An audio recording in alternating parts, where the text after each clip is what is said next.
Hello there, you're watching the press preview, a first look at what is on the front pages. Time to see then what is making the headlines with the editor-at-large of politics.co.uk, Ian Dunt, and the Telegraph's assistant comment editor, Olivia Utley, who will be with us right through until midnight. So let's see what is on some of those front pages. The Metro highlights figures from the Office for National Statistics, which the paper suggests may mean the UK is past the peak of the pandemic's third wave. COVID war, that's the lead on the front of the Daily Express on how vaccinations could be building our wall of defence. The Daily Mail hears that the COVID vaccine will soon be rolled out to 16 and 17-year-olds after the government initially indicated it would only be offered to over 18s. The Times also leading with that, all children over 16 will be offered the jab. Scotland's Press and Journal looks ahead to the final relaxation of coronavirus restrictions there on Monday.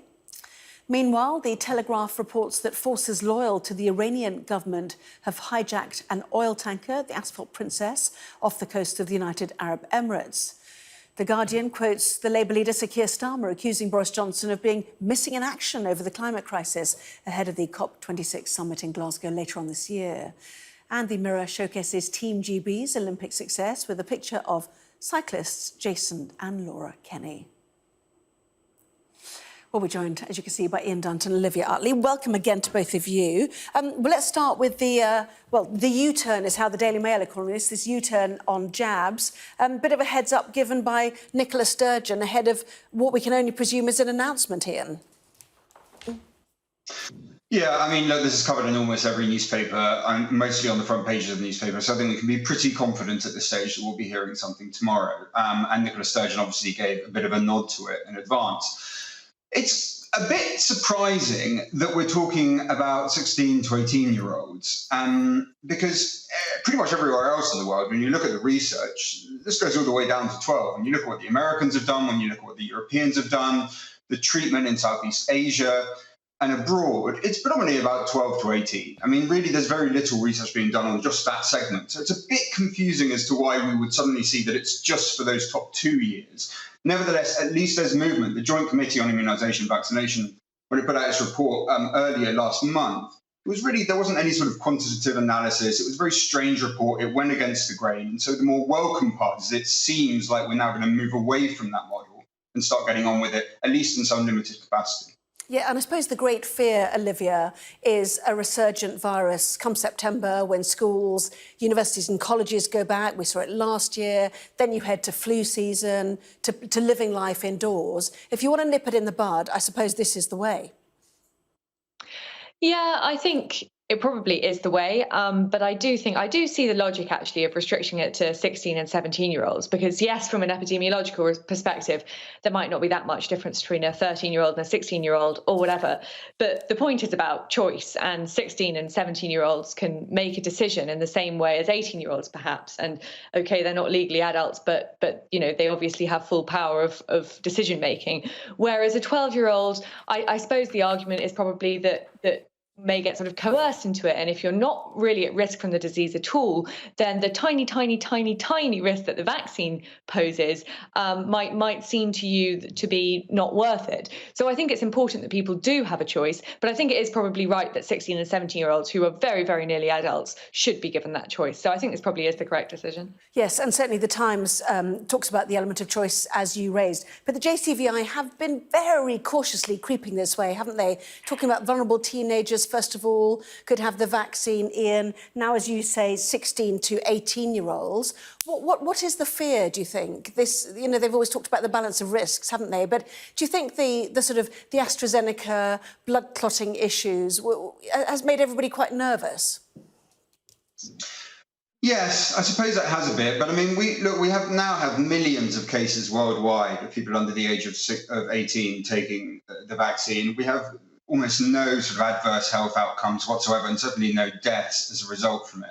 We do have adverse health outcomes from getting COVID, even among the very young. I mean, there's quite a high percentage that some people operate at around 8% of people of under 18 to get COVID will suffer from some form of long COVID. That can, of course, be very debilitating. It can also sort of just be a 12-week thing. So I mean, these are negative health outcomes. And when you look at the research, you look at what the CDC put out in the US, it was exactly that. It was comparing, look, what are you looking at from getting COVID compared to what are you looking at from getting the vaccine? And that did not just operate for 16, 17-year-olds. It operated from anything above 12. And on that basis, they said, look, this is a very easy calculation to make. And so that's why I think lots of experts were quite, not all of them, there was some debate in that community, but lots of experts are really quite confused by why the Joint Committee came up with its original assessment, which it now seems to be slowly walking back from. Let's move on to the metro. We've all wanted to know when it might be, when the peak is past. It feels always like a significant moment. Certainly we're hearing that hospitalisations, that peak feels like it's past. We heard that news earlier this week. And there's the metro, third wave in retreat. Health data experts suggest that cases and hospitalisations are falling despite the high number of deaths reported today. Is that a moment, do you think, to go, thank goodness, Olivia, or just keep and watch and wait and be cautious? I think it probably is a bit of a moment to say thank goodness. We don't get many of those moments, so we should probably grasp them when we get them. I think there is a chance that, you know, it'll fluctuate and it might go up a bit again.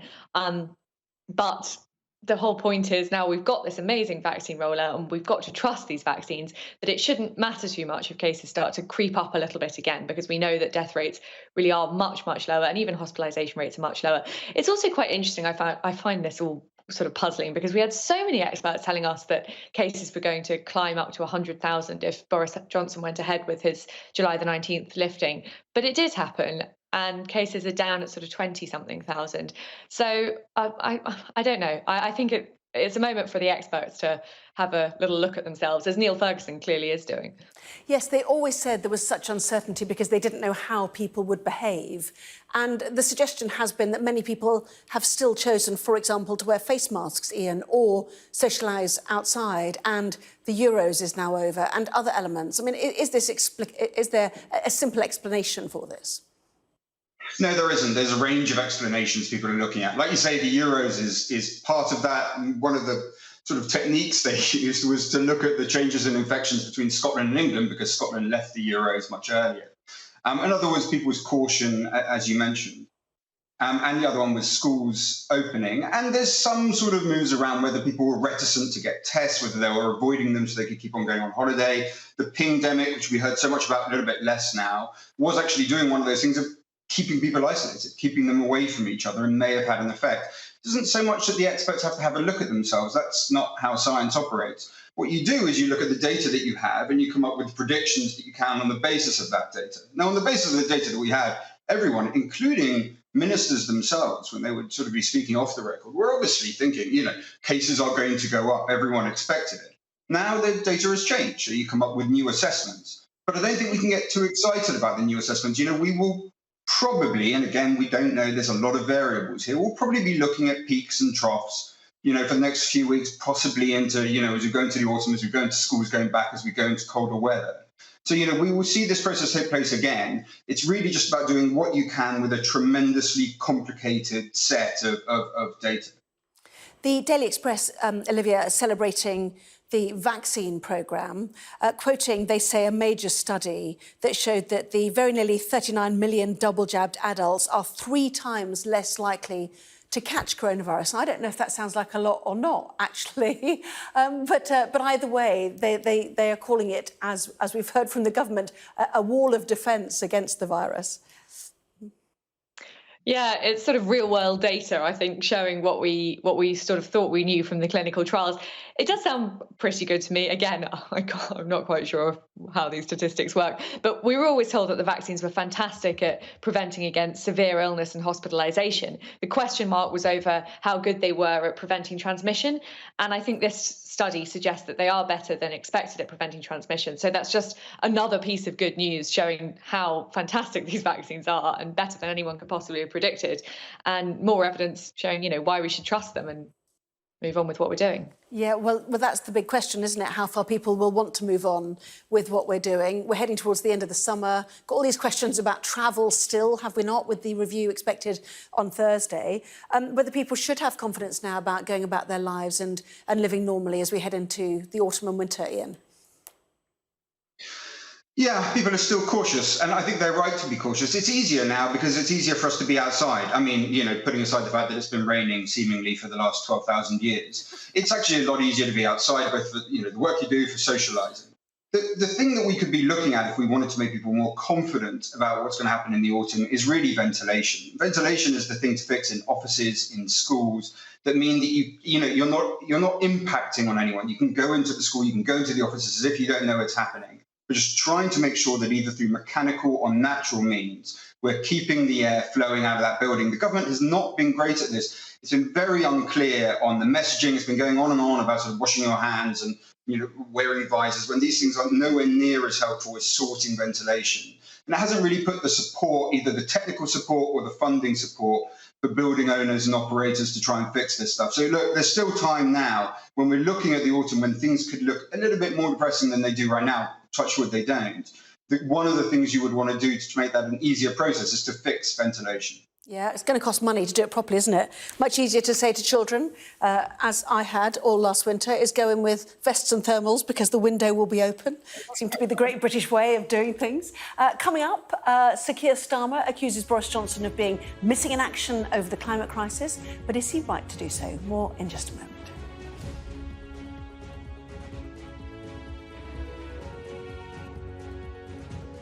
You're watching the press preview. With me now, Ian Dunt and Olivia Utley. Welcome back to both of you. November looms large. COP26, Olivia, makes the front page of The Guardian. This is Sir Keir Starmer, the Labour leader, suggesting the PM needs to pull his socks up or his finger out, whatever the saying is. Yeah, it's, of course, that is what Keir Starmer is going to say. I'm not quite sure what the Prime Minister could be doing differently. He does have this 10-point plan, and I think actually quite a lot of people are worried that some of the 10-point plan goes a bit too far politically. There are some things which, although they would be great, getting to net zero emissions by 2050 seems politically very, very difficult. And it doesn't really seem certain at all that Boris Johnson, he's got these huge targets, but he doesn't seem to have a particularly clear plan on how he's going to reach them. And I'm not quite sure that people are going to just lie down and accept the massive, massive changes that they'd have to make to their lives to reach the targets. So I think Keir Starmer now coming in and saying we should have more ambitious targets probably isn't hitting a particularly good note with most of the country. Yeah, I mean, the tricky bit is, as the Labour leader suggested, there was already dystopia caused by climate breakdown. Many people suggest it's all very well what we do, but even John Kerry, the US's climate envoy, says this is really all about China, or if not China, about India. There's massively populous developing countries who still kick out huge amounts of fossil fuel, Ian. Yeah, but, we don't have any control over the government of India, and we certainly don't have a control over the government of China, and neither do the Chinese, for that matter. So on that basis, all you can do is see what are you doing at home, not just what you're doing domestically, but what can you organise on an international level as best you can. I think that the real problem here is that it's much easier to make commitments about emissions reduction than it is to implement them. And you might remember, this is what David Cameron found. David Cameron would talk a lot. Of course, he was out with the Huskies. That's the first time we ever saw him. It was all about setting these high targets. But when suddenly it comes down to the business end of what that involves, which in that case was rising prices for energy customers, he changed his tune to complaining about all that green and then a swear word. So it's much harder to implement this stuff than it is to promise it. And I think Starmer's position here is we get the promises. The promises are fine. You're not going to have to implement them, no matter how insulated from criticism we think Boris Johnson is. He's not going to be around in the decades from now when these things have to be hit. The trouble is, what are you doing right now to make sure that we might actually get to that position? And it's a bit harder to see exactly what it is that he's trying to do.